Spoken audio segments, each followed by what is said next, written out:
going to be talking to you a little bit about barriers to mass cryptocurrency adoption and some of the approaches that we take to it at Saifu.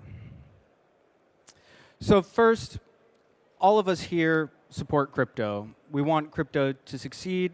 We might have our different reasons. We might like different projects. We might support different blockchains. And we might have different visions for the future as well.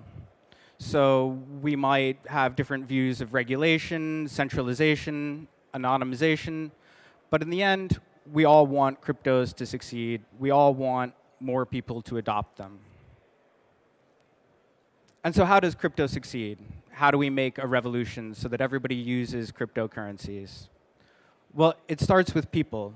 We need people buying, people selling, and people using cryptocurrencies. That's how we're going to get to the next level of mass adoption. So what are the key barriers to entry for the cryptocurrency market for most people? Well, it's complex. It's not so easy to buy cryptocurrencies. It's not so easy to exchange them. You don't know how to use it. It's something new.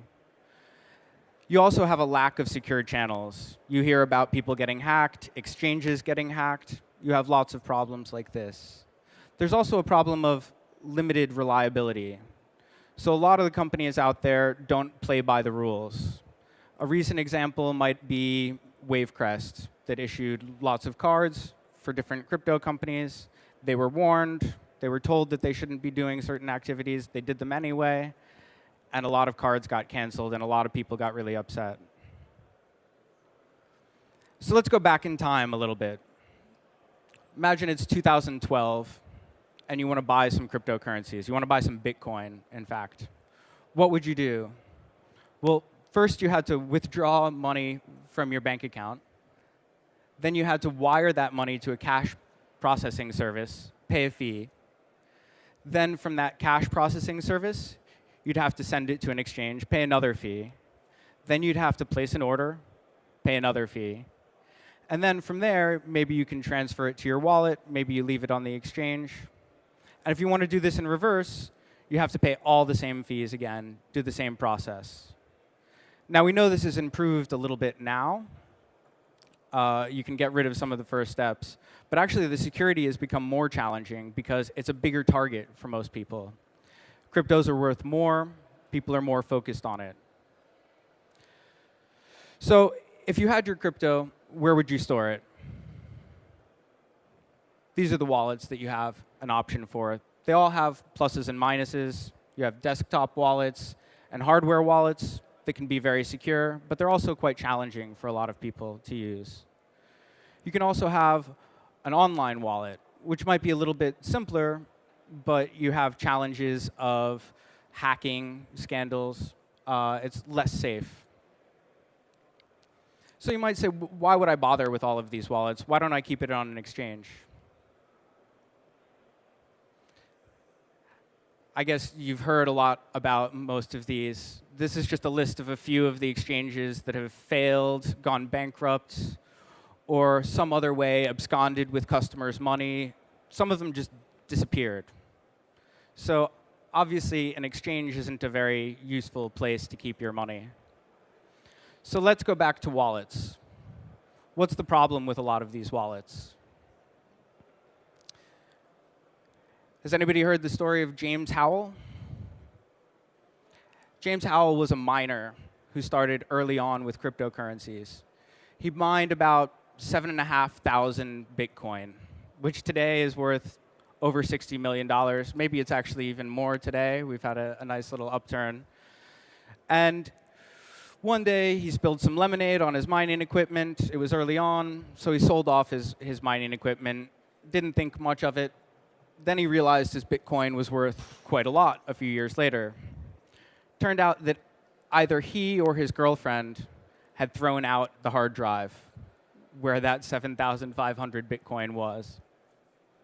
So now that crypto is sitting in a landfill somewhere, and James is thinking maybe he should just buy the landfill and find it there.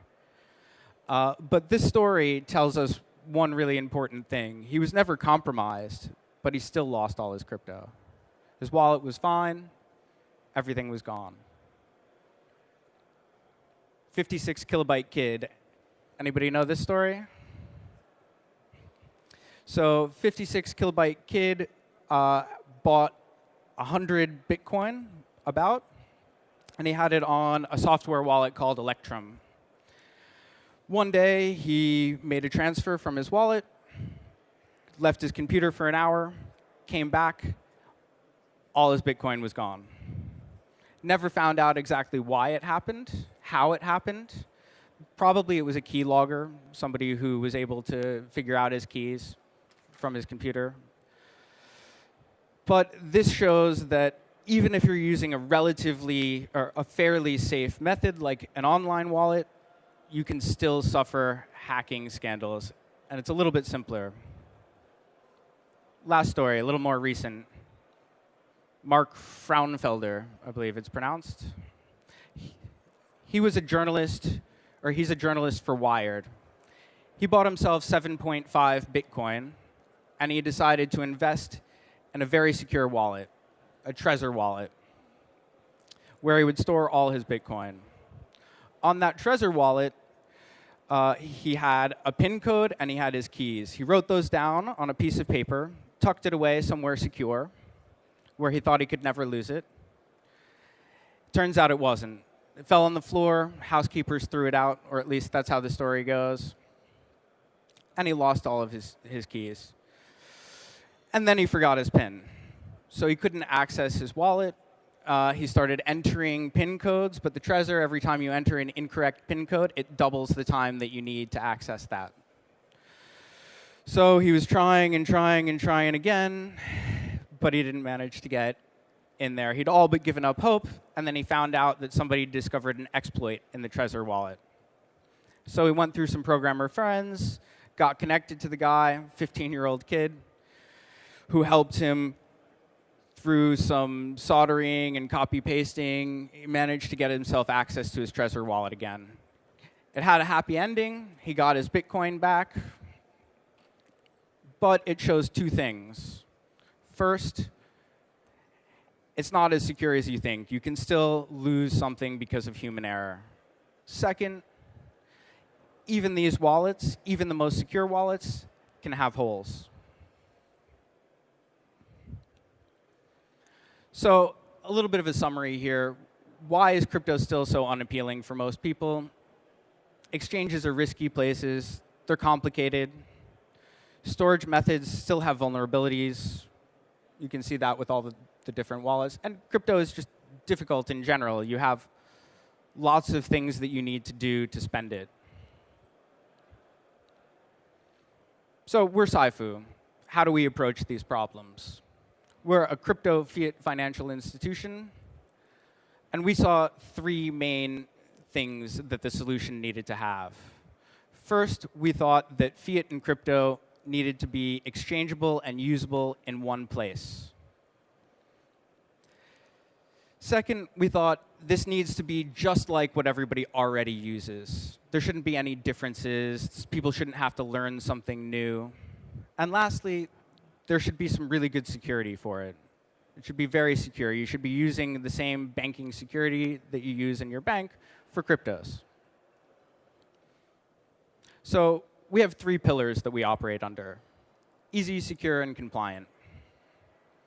So for easy, we create accounts for customers, not wallets. They're IBAN accounts. People already know how to use them. They don't have to learn anything new, so it's really simple. For security, we bring bank-grade security to the cryptocurrency world. You don't need to back up your wallet. You don't need to worry about hacking. We handle everything for you. And then the last one is compliant. We're licensed. We're a licensed payment institution in Europe. We have AML policies in place. We're audited by Deloitte. And we work with regulatory bodies.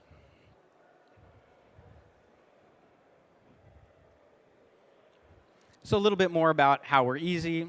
I mentioned before we offer accounts. We have IBAN accounts for customers. You can do wire transfers, SEPA and SWIFT, in and out. You can make exchanges with cryptocurrencies and fiat currencies, and then you can have that cryptocurrency in a usable form for wallet-to-wallet transfers. So you can transfer to external wallets and from external wallets. We're also going to issue prepaid cards that you can link to any account with Saifu. Now I'll show you a little demo video, if it works. So this is what our platform will look like if the video comes on. We're going to do two things in this video. We're going to show you how to open an Ethereum account and how to buy Bitcoin. There we go.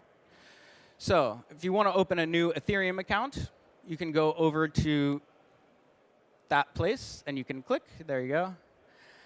Add currency, cryptocurrency account. Select Ethereum, because you want to buy some Ethereum, or open an Ethereum account. Then you can transfer in from a card or by a transfer, a wire transfer. We're not going to do this now, so we'll wait until later. Now we're going to show you how to buy some Bitcoin. Just go over there, click how many Bitcoin you want to buy, click Next, and then you can confirm your exchange. And then you should be able to see everything come through. Yeah, there you go. So you can see how your money is divided between different accounts. So we're really excited about this. There we go. Next, security. So we have our own bank-grade security. And how do we do this? We partnered up with a company called Thales. Yeah, that's how you say it. The French are very serious about that. So don't say it wrong. And so that's how we've done cryptocurrency storage. First, I'll talk maybe a little bit about fiat currency storage. So on the fiat currency side, we use our core banking, which is correspondent bank accounts, like any normal bank would do for storing fiat currency. For cryptocurrency, this is our own solution. This we call the Saifu Crypto Vault. And customers' keys are born in the Thales hardware, and they never leave it. And this is really a step beyond hot and cold storage. Because to access this, you need dual key cards with 2 trusted Saifu employees that are malware protected. So this means that even if we're hacked, the Saifu Crypto Vault is still safe.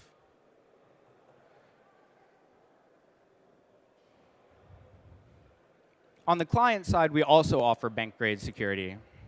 So we do this through Vasco. So maybe some of you have used this already. But there's 2-factor authentication for logging in. So you need your username and login, and then you need another one-time password or push notification for it. You also, for making a payment, have more payment authorization. So you get another push notification, or you get a colored QR code that you need to scan. And you actually need physical possession of a device, usually a phone, that's going to access this account. But what happens if you lose this? Well, we can restore access to your account through Saifu. So you're never going to lose access to your account in the end, like you might with a hardware wallet. And lastly, the compliance side. So we're a payment institution. We're licensed in Europe. We're based in the Czech Republic. We're audited by Deloitte. We do KYC and AML filters for crypto and fiat. So everything is above board. We have our own security measures in place. Actually, our CTO is an 18-year cybersecurity veteran, and we're very, very serious about our security. We also have a risk management system for money laundering and fraud. So we monitor against 69 different risk indicators. And we're live right now. We have our open beta up. And we'd like you all to sign up for the beta. So we're giving you away 20 free tokens, which is about a $20 value at today's exchange rate. And you can use those tokens to use our platform. So you just need to come by our stand or find some of our reps. We have the girls in the blue wigs. So if you see them around, you can get your $20 real easily. So that's about all I have to say for Saifu up here now. Thank you very much.